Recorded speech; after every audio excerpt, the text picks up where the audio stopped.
আসসালামু আলাইকুম। তো সম্মানিত ভিউয়ার, আজকে আমি আপনাদের সাথে যে বিষয়টি নিয়ে আলোচনা করছি সেটা হলো XAU USD অর্থাৎ গোল্ড। এই গোল্ড মার্কেটের অ্যানালাইসিস নিয়ে আমি আপনাদের সাথে আলোচনা করছি। তো সম্মানিত ভিউয়ার, আপনারা জানেন যে গোল্ডের অ্যানালাইসিসটা দেওয়া আসলে অনেকটা কঠিন, কারণ এই মার্কেটটা খুব পাগলা ঘোরার মতো, যার পিপেটিক্সের হিসাব সাধারণ কারেন্সি পেয়ার থেকে অনেক গুণ বেশি বা অনেক ব্যবধান। তো যার কারণে এই মার্কেটে আমি দেখেছি আমার এই ক্ষুদ্র লাইফে যে যারা সবচেয়ে বেশি লুজার হয়েছে তারা এই গোল্ডেই ট্রেড করে লুজারটা সবচেয়ে বেশি হয়েছে, এবং এই গোল্ড না বুঝেও অনেকেই দেখা যায় যে গোল্ডে ট্রেড করতে যায় এবং অল্প ব্যালেন্স নিয়ে ট্রেড করতে যায়, যার কারণে তাদের ব্যালেন্স হারাতে হয়। তো যাই হোক সম্মানিত ভাই, আমি আজকে আপনাদের সাথে আলোচনা করব এই গোল্ড মার্কেটের সাপোর্ট লেভেল এবং রেজিস্ট্যান্স লেভেল বর্তমান অবস্থা থেকে কোথায় কোথায় রয়েছে এই বিষয় থেকে। তো সম্মানিত ভাই, একটি কথা না বললেই হয় না যে গোল্ড মার্কেটটা, আপনারা জানেন যে যখন ইন্টারন্যাশনাল যে কোনো ক্রাইসিস হয়ে যায় তখন গোল্ডের প্রাইসটা হাই হয়ে যায়, গোল্ডের প্রাইসটা বেড়ে যায়। তো সমাজে বিভাগ আমরা দেখেছি যে বিগত যে আপনার করোনা পিরিয়ড ছিল ওই সময় গোল্ড কিন্তু এই যে এখান থেকে আপনারা দেখছেন যে আমি মাউসটা টানছি, যে এখান থেকে এরকম হাইতে চলে গিয়েছিল। যখন করোনা পরিস্থিতিটা একটু স্বাভাবিক হচ্ছে তখন কিন্তু মার্কেটটা আস্তে আস্তে ডাউনমুখী হয়েছিল গোল্ডটা। কিন্তু বর্তমান আপনারা জানেন যে ওমিক্রন সারা বিশ্বকে আবার সেই হয়েছে বা আসতেছে ওমিক্রনের মাধ্যমে। তো যার কারণে কিন্তু গোল্ড আবার একটু বেয়ারিশ অবস্থা ধারণ করছে, অর্থাৎ তার আপডাউনটা আবার স্বাভাবিক গতি থেকে অস্বাভাবিক গতিতে চলে যাচ্ছে। তো সমাজে সেই অবস্থা থেকে আমি যদি এখানে কথা বলতে যাই, আসলে অনেক কথা বলতে হবে ডিপলি, আমি এত ডিপলি যাব না। তবে শর্টকাট আমার যে মেসেজটা আপনাদের প্রতি ডেভেলপ করতে চাই আমি, সেটা হলো যে এই ওমিক্রনটা যত বেড়ে চলবে গোল্ডের প্রাইসটা তত হাই হতে থাকবে, অর্থাৎ গোল্ড তত টপে যাবে। অর্থাৎ গোল্ড বর্তমান যে অবস্থানে রয়েছে এই অবস্থান থেকে অবশ্যই আস্তে আস্তে উপরের দিকে যাবে। তো সমাজে আমরা এখানে বর্তমান যে অবস্থাটা গোল্ডের, এই অবস্থা যদি আমরা একটু বিশ্লেষণ করি, আপনারা দেখবেন এই যে আমি এখান থেকে আপনারা দেখাচ্ছি, এখানে কিন্তু অলমোস্ট দেখা যায় যে একটা সাইডওয়ে অবস্থান ধরে আছে। মোটামুটি ভালো কিছুদিন যাবত এখানে একটা সাইডওয়ে অবস্থান ধরে আছে গোল্ডে। কিন্তু এই সাইডওয়ে অবস্থানটা তার থাকবে না, সে এই সাইডওয়ে অবস্থানটাকে ভেঙে সে টপে চলে যাওয়ার সম্ভাবনা রয়েছে। তো এই টপে যে যাবে সে কতদিন নাগাদ যাবে এই কথাটা কিন্তু বলা খুবই মুশকিল। তবে আমার মনে হচ্ছে যে খুব শীঘ্রই গোল্ড আপের দিকে একটা টান দিয়ে দেবে। অলরেডি আমরা কিন্তু তার ধারাবাহিকতা অনুযায়ী কিছুটা দেখতেছিলাম যে গোল্ড নিচে থেকে নেমেও নিচে গিয়ে থাকতে পারছে না, সে আস্তে আস্তে উপরের দিকে চলে যাচ্ছে। তো যাই হোক, বর্তমান যে অবস্থানে গোল্ড ক্লোজ হয়েছে, আপনারা দেখেছেন 1796-তে গোল্ডটা ক্লোজ হয়েছিল।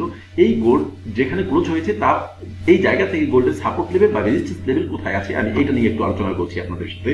তো সমাজের বিভাগ, এখানে বর্তমান যে অবস্থানে মার্কেট ক্লোজ হয়েছে এই অবস্থা থেকে মার্কেটের জন্য ফার্স্ট সাপোর্ট লেভেল যেটা আপনাদেরকে বলবো, এখান থেকে তার ফার্স্ট সাপোর্ট লেভেলটা রয়েছে আপনার 1750-55 বা 60। 1750-55 এটাকে আপনারা ধরে নিতে পারেন যে 50-55 বা 60 এই লেভেলটা হলো মার্কেটের জন্য, অথবা আপনারা 40-45 এই লেভেলটাও আপনারা ধরতে পারেন। তো সমাজে নির্দিষ্ট একটা লেভেল বলা এটা কিন্তু খুব মুশকিল ব্যাপার। আপনারা জানেন যে এটা ফ্লাকচুয়েশনটা ফরেক্স মার্কেটে এত সহজ, এটাকে এই নীতি পাল্লা দিয়ে পরিমাপ করা সম্ভব নয় যে এই পর্যন্ত গিয়েই সে চলে আসবে, এই কথা বলা সম্ভব নয়। সেই ক্ষেত্রে আমি আপনাদেরকে বলবো যে 1740-45 বা 50 বা 60 এই যে একটা লেভেল রয়েছে, এর যে কোনো লেভেলকে মার্কেট টাচ করে এখান থেকে আবার উপরের দিকে চলে যেতে পারে। সেই ক্ষেত্রে আপনারা যদি একটু ভালোভাবে এটাকে লক্ষ্য করতে চান, তাহলে আমি বলবো যে আপনাদেরকে মাথায় রাখতে হবে এটা একটা রাউন্ড ফিগার হিসাবে 1750 অর্থাৎ বর্তমান অবস্থা থেকে আরো 46 বা 56 পিপস নিচে আপনার বর্তমান সাপোর্ট লেভেল আপনারা ধরে নিতে পারেন।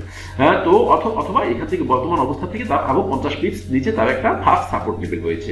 সমাজে আমরা যদি এই সেকেন্ড সাপোর্ট লেভেলটাকে সার্চ করতে যাই, তাহলে আমরা দেখবো এখান থেকে বেশ ছোটখাটো ঘন বেশ কিছু সাপোর্ট তার রয়েছে। তো ওই ঘন সাপোর্টে আমি যাব না, আমি দ্বিতীয় সেকেন্ড সাপোর্ট অথবা বর্তমান অবস্থা থেকে একে তো আমি বলবো সেকেন্ড সাপোর্ট, দ্বিতীয় বলবো আমি সর্বশেষ সাপোর্ট রয়েছে গোল্ডের জন্য 1670 বা 75।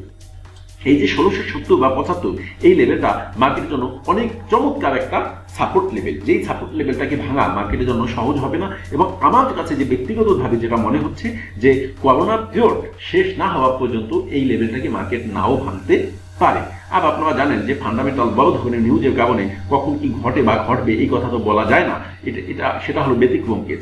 যদি এরকম অস্বাভাবিক কোনো ঘটনা না ঘটে বা নিউজ না হয়, সেই ক্ষেত্রে 1670 বা 75 অথবা 80 এই লেভেলটা মার্কেটের জন্য বর্তমান অবস্থা থেকে একটা ফাইনাল বা চূড়ান্ত একটা সাপোর্ট লেভেল মার্কেটের জন্য রয়েছে এই টোটাল করোনা পিরিয়ডকে সামনে রেখে। তো সম্মানিত ভিউয়ার, আমি এর নিচের সাপোর্ট লেভেল নিয়ে আমি আলোচনা করবো না, যেহেতু আমার কাছে ব্যক্তিগতভাবে মনে হচ্ছে যে এই লেভেলটা মার্কেটের জন্য অনেক বড় একটা সাপোর্ট লেভেল এবং এই লেভেলটাকে মার্কেট ভাঙার সম্ভাবনা কম।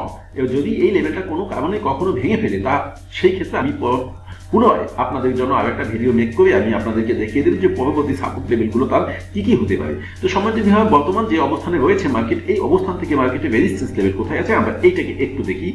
তো সেই ক্ষেত্রে বর্তমান অবস্থা থেকে মার্কেটে যদি আমি রেজিস্ট্যান্স লেভেলকে সার্চ করি সম্মানিত ভিউয়ার, সেই ক্ষেত্রে রেজিস্ট্যান্স লেভেলটা খুব কাছাকাছি মার্কেটের জন্য মোটামুটি একটা রেজিস্ট্যান্স লেভেল রয়েছে, ভালো রেজিস্ট্যান্স লেভেল। সেটা হলো আপনার 1830টা মার্কেটের জন্য মোটামুটি একটা রেজিস্ট্যান্স লেভেল রয়েছে। যদিও এই রেজিস্ট্যান্স লেভেলটাকে ভাঙা মার্কেটের জন্য খুব কঠিন কিছু হবে না এবং খুব দ্রুত সময়ের ভিতরে মার্কেট ভেঙেও ফেলতে পারে। যেহেতু মার্কেটের ভীষণ হলো উপরের দিকে যাওয়া, সেই ক্ষেত্রে এই রেজিস্ট্যান্স লেভেলকে মার্কেট অনেক বেশি রেসপেক্ট করবে এ কথা আমার কাছে মোটেও বিলিভ হচ্ছে না, অর্থাৎ বিশ্বাস হচ্ছে না। আমার কাছে মনে হচ্ছে ওই রেজিস্ট্যান্স লেভেলটাকে মার্কেট ভেঙে ফেলবে। যদি ওই রেজিস্ট্যান্স লেভেলটাকে মার্কেট ভেঙে ফেলে, সেই ক্ষেত্রে মার্কেটের জন্য সেকেন্ড রেজিস্ট্যান্স লেভেল যেটা রয়েছে সেটা হলো আপনার 1870 বা 80। এই 1870-80 এটা হলো মার্কেটের জন্য সেকেন্ড রেজিস্ট্যান্স লেভেল বর্তমান অবস্থা থেকে। মার্কেটের জন্য যদি আমি থার্ড রেজিস্ট্যান্স লেভেল আমি বলি, তাহলে হলো 1910, 20 বা 15 এই লেভেলটা হলো মার্কেটের জন্য থার্ড রেজিস্ট্যান্স লেভেল।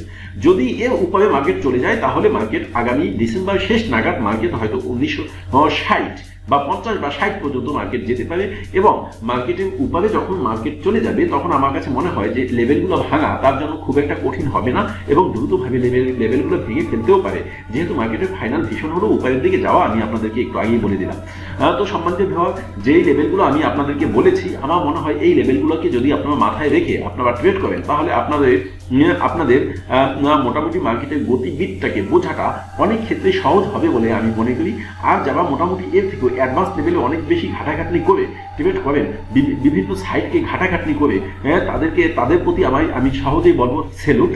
কারণ হলো ফরেক্স মার্কেট আসলে না ঘাটাঘাটনি করে কোনো একটা সামান্যতম আইডিয়া নিয়েই এখানে ট্রেড করা উচিত না। সম্মানিতভাবে এখানে আমি আবার একটা কথা আমি প্রতি ক্লাসেই বলে দিই, এই ক্লাসেও আমি সেটাই বলবো যে আপনার ফরেক্স মার্কেট হলো হাই রিস্কি বিজনেস। এই মার্কেটে যদি কারো ট্রেড করতে হয়, অলস টাকাকে নিয়ে এই মার্কেটে ট্রেড করতে হবে। যে কারো প্রয়োজনীয় টাকা ইনভেস্ট করে এই মার্কেটে ট্রেড করার চেষ্টা করবেন না। মনে রাখবেন যে কোনো সময় আপনার মূলধনটাকে হারিয়ে যেতে পারে। যদি মূলধন হারিয়ে যায়, সেই ক্ষেত্রে আপনি যাতে সকল সাইড ম্যানেজ করে আপনি চলতে পারেন, এই পরিমাণ সক্ষমতা রেখে আপনি এই মার্কেটে ট্রেড করতে আসবেন। সকলকে ধন্যবাদ জানিয়ে আজকে শেষ।